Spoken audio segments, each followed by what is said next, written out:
अपघाताची बातमी आहे। डांगेवस्ती म्हाळुंगे येथे परत अपघात घडलेला आहे।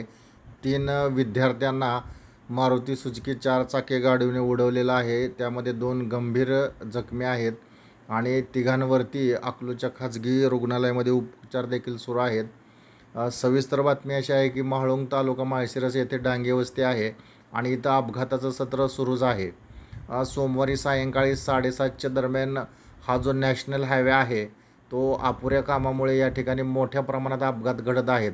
या बातम्या या अगोदर आपण अनेक लावलेल्या आहेत आणि अपुऱ्या कामाच्या बाजूलाच बॅरिकेडच्या पलीकडे हे 3 स्थानिक विद्यार्थी मित्र दुचाकी शेजारी थांबले असता समोरून नॅशनल हायवेवरून 965G या नॅशनल हायवेवरून मारुती सुझुकी MH 45 AD 8739 या नंबरची 4 चाकी गाडी बॅरिकेड तोडून या ठिकाणी जे हे 3 विद्यार्थी बसले होते तर त्यांना त्या ठिकाणी उडवलेलं आहे आणि ती गाडी पुढे जाऊन थांबलेली आहे। हेच ते अपुऱ्या कामामुळे वळण आहे आणि समोरून येणाऱ्या फास्ट गाड्या इकडे सरळ जातात आणि त्या चालकाला इथं आवरता येत नाहीत आणि ह्यामुळेच इथं अनेक अपघात घडलेले आहेत। पाठीमागच्या 20 दिवसापूर्वी सुद्धा इथं महाभयंकर अपघात घडलेला होता आणि सुदैवाने त्याच्यामधले 5 प्रवासी जखमी झालेले होते आणि शेजारच्या ट्रान्सफॉर्मरवरती ती गाडी जाऊन चक्काचूर झालेले होते आणि इथंच हे 3 विद्यार्थी स्थानिक त्या ठिकाणचे बसलेले होते आणि ते 3 जण गंभीर जखमी झालेले आहेत। त्यामधील 2 जणांची प्रकृती जास्त गंभीर आहे आणि एक अश्विनी हॉस्पिटलमध्ये आणि 2 गुळवे हॉस्पिटलमध्ये हे विद्यार्थी उपचार घेत आहेत। हात बरगडे आणि पाठीला त्यांच्या गंभीर जखमा झालेल्या आहेत आणि प्रत्यक्षदर्शीने दिलेल्या माहितीनुसार या वेगात येणाऱ्या गाडीला कॉर्नर न बसल्यामुळे सरळ बॅरिकेड तोडून जाळीच्या बाजूला उभ्या असणाऱ्या ह्या स्थानिक विद्यार्थ्यांवरती धडक देऊन गाडी पुढे गेलेली आहे। 20 दिवसापूर्वीच या ठिकाणी विजेच्या ट्रान्सफॉर्मरवरती अशाच प्रकारचा गाडी धडकून मोठा अपघात झाला होता। त्यामध्ये देखील अनेक जण जखमी झाले होते आणि ट्रान्सफॉर्मरचे देखील मोठे नुकसान झाले होते। त्याच ठिकाणी हा अपघात घडल्यामुळे स्थानिक ग्रामस्थांमध्ये भीतीचं वातावरण निर्माण झालेलं आहे। गेल्या अनेक दिवसापासून या ठिकाणी मोठ्या प्रमाणात अपघात होत आहेत। बरोबरच त्या ठिकाणी हा अपघात झालेला आहे। नॅशनल हायवेच्या संबंधित अधिकाऱ्यांनी याकडे गांभीर्याने लक्ष देऊन तात्काळ त्या ठिकाणचे काम पूर्ण करून सर्व्हिस रोड सुरू करून दोन्ही बाजूला पथदिवे लावून आवश्यक ठिकाणी दिशादर्शक फलक आणि कामाच्या असणाऱ्या निविदेप्रमाणे व्यवस्थित काम करून अशा प्रकारचे अपघात होऊ नये अशा प्रकारच्या प्रतिबंधक उपाययोजना कराव्यात अशी मागणी स्थानिक ग्रामस्थांकडून होत आहे। याबाबत स्थानिक नागरिक लवकरच निवेदन देणार आहेत आणि दखल न घेतल्यास तीव्र आंदोलन देखील करणार आहेत। यामध्ये अमन हजरत डांगे इयत्ता 10वी, त्याचबरोबर रेहान अमीन डांगे इयत्ता 11वी व प्रतीक प्रकाश भोसले हा 12वीमध्ये शिकत असणारा विद्यार्थी जखमी झालेले आहेत। अमन आणि प्रतीक हे जरा गंभीर जखमी आहेत।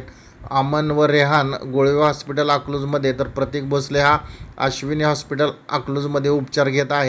या ठिकाणी कसा अपघात घडला ऐकूया आपण प्रत्यक्षदर्शीकडून। नमस्कार, आपल्या सर्वांचं द डेली लाईफमध्ये स्वागत। फाटा क्रमांक 30 डांगेवस्ती म्हाळुंग।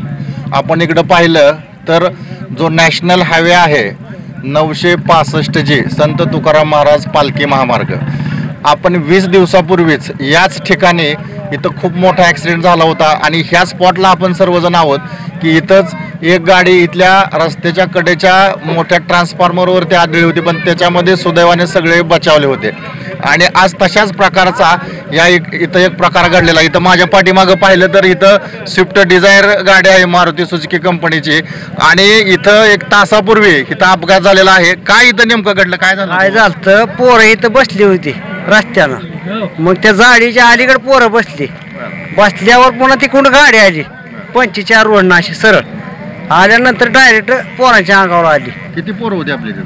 3 होते। एक रिहान, एक अमन आणि एक बसल्याचं पोरग पका बसल्याचं। ही 3 पोरं। किती जण होते? काय एक ड्रायव्हर होता, लय पिढ होतं। ह्या काय झालं त्याकडे? त्याला आवर नाही, काय झालं असेल? गाडी त्या ड्रायव्हरनं डायरेक्ट पोरांच्या अंगावर आणली, आवरली नसल्यामुळे। किती वाजता घडली घटना ही 1 तासापूर्वी झाली।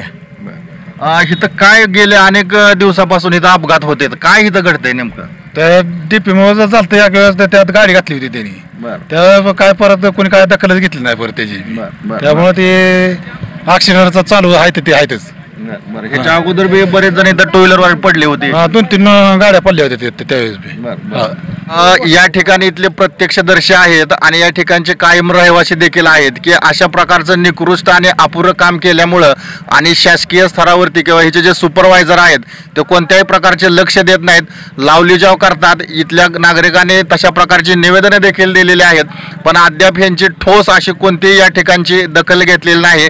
परवा बोरगाव पुलावरती म्हणजे हा रोड जो पुढे जातो या ठिकाणी एका चिमुकल्याचा अशाच अपघातामध्ये जीव गेलेला आहे. तिथं गतिरोधक नव्हता आणि इथं सुद्धा आता आपल्याला प्रत्यक्षदर्शीने सांगितलेलं आहे की जाळीच्या अलीकडं इथले स्थानिक ग्रामस्थ युवक गप्पा मारत थांबले होते. रोड पलीकडं आहे आणि तिथं आपण पाहिलं की बॅरिकेड सुद्धा लावलेले आहेत. तिथं आपल्याला अंधारामुळे थोडे ते दिसत आहेत, पण ही जी गाडी आहे तर ती ते बॅरिकेड तोडून त्याच्यानंतर जाळी आहे आणि त्या जाळीच्या अलीकडे जे आपले ग्रामस्थ इथले बसलेले होते, जे नवयुवक 3 जण बसलेले होते, तर त्यांना त्या ठिकाणी ठोस दिलेले आहे आणि 3 याच्यामध्ये जखमी झालेले आहेत. काय घडतं इथं? आता इथं चौक असल्यामुळं खालून इकडून एक रोड येतो वस्तीतून आणि इकडून एक, मग 2 रोड आहेत. ह्यांना हायवेला जाताना आणि येताना अडचण आहे. यायचं कसं? मग इथं सर्व्हिस रोडच पाहिजे. बरोबर आहे. जरी ही जर रोड झाला तर मग आम्ही गावात जायचं कसं आणि गावातून यायचं कसं माघारी? इथं 100च्या खाली कुठलं वाहनच नाही, त्याच्यामुळं हे अपघात होतोयच. आता किती अपघात घडले तुझे अंदाजे छोटे मोठे? हे 7-8 झाले.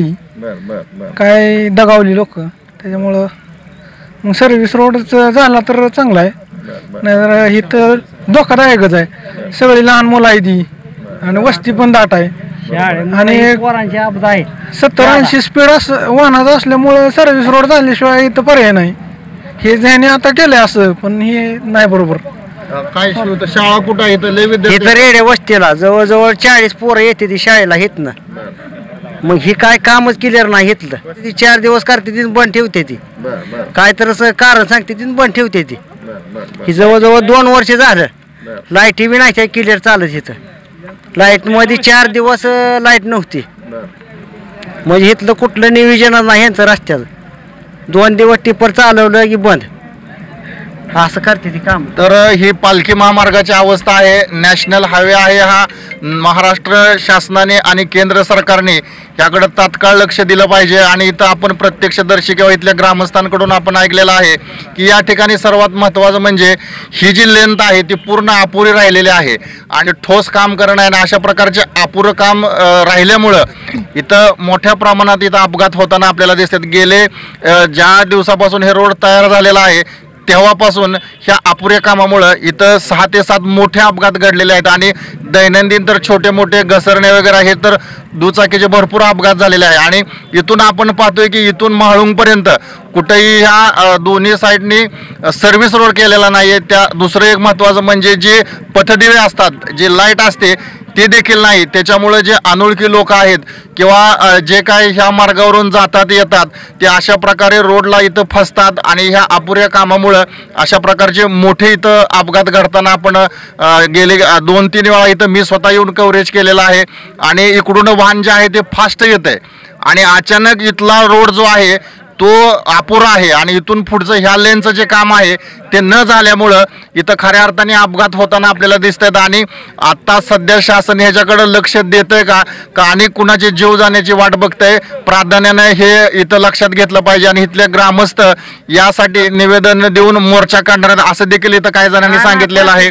काम करते ती इथं 2-4 दिवस पालखीमुळे काम केलं आणि पुन्हा बंद ठेवलंय काम. आता अगदी बरोबर आहे. ह्याच मार्गावरून संत तुकाराम महाराजांची पालखी 3 दिवसापूर्वी गेली आणि त्याच्यामुळं काहीतरी करायचं म्हणून काम केलं गेलं आणि त्याच्यानंतर हे काम बंद ठेवलेलं गेलं आहे. इथल्या ठेकेदारांनी किंवा संबंधित सुपरवायझरनी किंवा त्या ज्याचा हा विभाग आहे त्यांनी जर हे काम वेळेत केलं असतं किंवा व्यवस्थित काम केलं असतं तर अशा प्रकारचे इथं अपघात घडणार नाहीत. द डेली लाईफसाठी दत्ता नाईक नवरे, म्हाळुंग.